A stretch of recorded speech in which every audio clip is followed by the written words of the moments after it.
मित्रों, आप सभी को विजयदशमी की ढेर सारी शुभकामनाएं। विजय का प्रतीक विजयदशमी। गीता के दूसरे श्रोता संजय ने गीता के अंतिम श्लोक में अपना सार रूप मत व्यक्त करते हुए कहा कि यत्र योगेश्वरः कृष्णो यत्र पार्थो धनुर्धरः तत्र श्री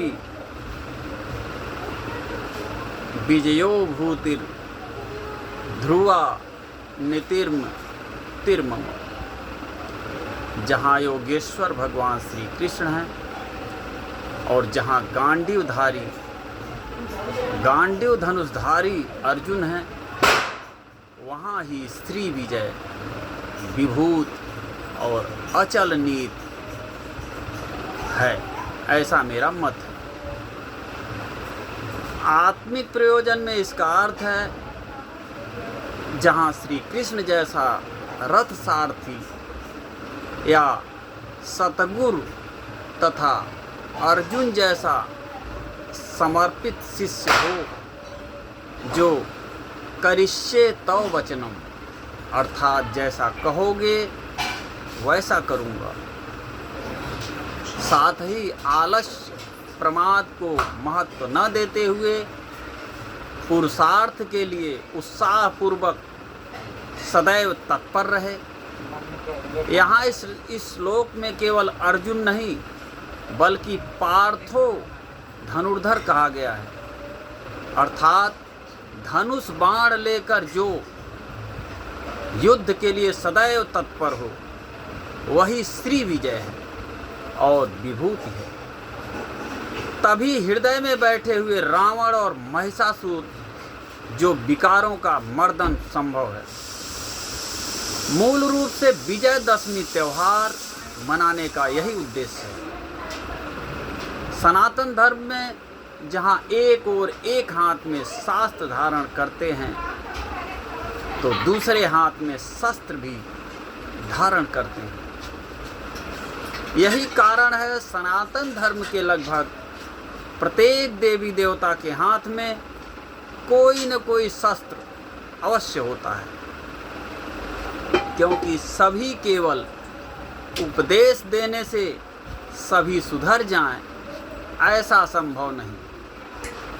जो विधर्मी हैं, दुष्ट हैं, जिनका देश समाज और धर्म और संस्कृति को चोट पहुंचाना ही उद्देश्य है, वे बिना दंड के नहीं मानते।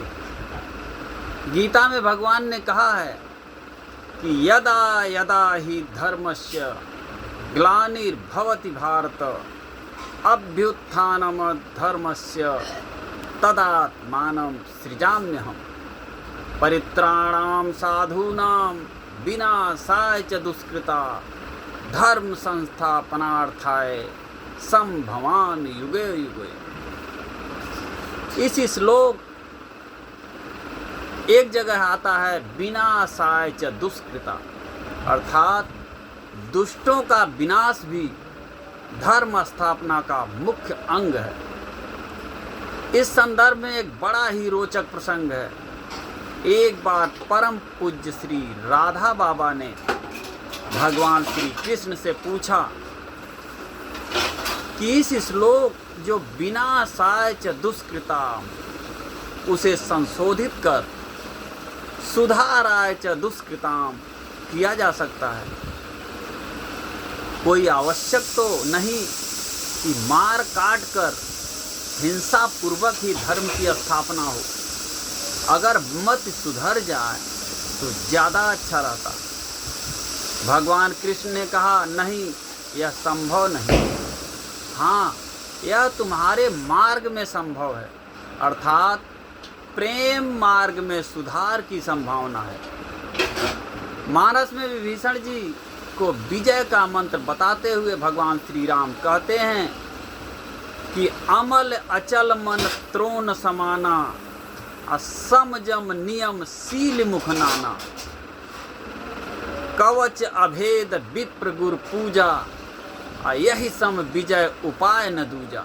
यानी निर्मल, पाप रहित और अचल स्थिर मन तर्कस के समान है। मन तर्कस के समान है। सम मन का बस में होना। अहिंसा, यम और नियम ये बहुत से बाण हैं। विप्रजनों और गुरु का पूजन अभेद्य कवच है। इसके समान विजय का दूसरा उपाय नहीं है। सखा धर्म में असरथ जाके, जीतन कहूँ न कतहु रिपुता के। हे मित्र, ऐसा धर्म में रथ जिसके पास हो, उसे कोई शत्रु कभी पराजित नहीं कर सकता। आगे भगवान बोले, महा अजय संसार रिप जीत सकई सो वीर। जाके असरथ होई दृढ़, सुनहु सखा मति धीर। जिसके पास ऐसा मजबूत रथ हो, वह वीर संसार जन्म मृत्यु रूपी महादुर्जय शत्रु को भी पराजित कर सकता है। रावण की तो बात ही क्या है। इसी दिन भगवती दुर्गा अपने अंदर की समस्त देव शक्तियों का तेज पुंज ने महिषासुर का भी वध किया, जो विकार समूह का प्रतीक था। इन्हीं भगवती के संबंध में एक बहुत ही सुंदर श्लोक चतुर्थ अध्याय में आता है। केनोपमा भवति तेस्य पराक्रमस्य रूपम च शत्रु भय कार्य तिहारि पुत्र। चित्ते कृपा समर निष्ठुरता च दृष्टा, त्वयेव देव वरदे भुवन त्रयेव। अर्थात वरदायिनी देवी आपके पराक्रम की जिसके साथ किसके साथ तुलना हो सकती है। वरदायिनी देवी आपके पराक्रम की किसके साथ तुलना हो सकती है, तथा शत्रुओं को भय देने वाला एवं अत्यंत मनोहर ऐसा रूप भी आपके सिवा और कहाँ है। हृदय में कृपा और युद्ध में निष्ठुरता, दोनों बातें तीनों लोकों के भीतर केवल आप में ही देखी गई है। भगवान राम इस राष्ट्र के आराध्य हैं। विजयदशमी का अवसर उनकी दी हुई इस सीख को अपने आचरण में उतारने, अपना स्वभाव इस प्रकार बनाने का संकल्प लेने का दिन है। यदि भगवान राम की अपेक्षा अनुसार भारत का हर नागरिक अपना जीवन नित्य साधना के द्वारा गढ़ने लगेगा, तो एक संगठित व विजयशाली शक्ति का उदय होगा, जो देश के भीतर व बाहर से देश को नुकसान पहुंचाने का मंसूबा रखने वाले